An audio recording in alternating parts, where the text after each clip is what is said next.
If you spent the holiday season traveling to visit friends and family, chances are that you encountered some of the traditional signs of the season: hour-long security lines, being forced to remove your shoes at checkpoints, even being told that your tube of toothpaste was a safety risk. Did you feel any more secure as you boarded the airplane? Probably not.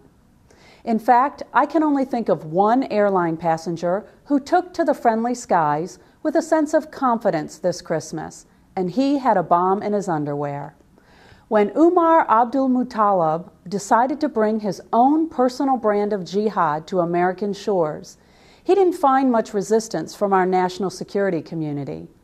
Despite the fact that Abdul Muttalib's father had warned American officials in Nigeria about his radicalization, his name never made it to a no-fly list. Despite the fact that the British government had denied him a visa, U.S. authorities continued to allow him free entry into our country. And despite the fact that he purchased his ticket with cash and didn't check any luggage for a trip from Nigeria to Detroit, he never seemed to elicit any extra attention from security.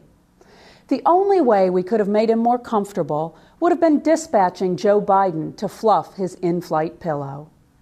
Yet, in the midst of all these failures, our Secretary of Homeland Security took to the airwaves and told the American people that the system had worked, which is fair enough if by the system you mean everything that didn't involve the federal government. Vigilant citizens worked. The force that was used to subdue this terrorist worked, but nothing that was financed with taxpayer dollars came within a country mile of working. So what did Washington offer as a solution? Well, they immediately floated proposals to keep airline passengers from using blankets or from having carry-on items with them during the last hour of a flight. What a great idea. Because we all know that if Americans are comfortably reading, the terrorists have won. President Obama gave a speech, but then again, that's his reaction to everything. Expect it to work about as well fighting terrorism as it has creating jobs. Combating terrorism is a difficult task. We never know what the next attack is going to look like or where it might come from. However, there should be some principles that we can all agree on. Here's a starter.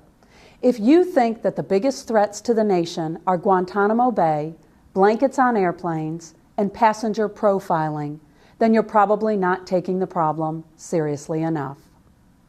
That's this week's Freedom Minute.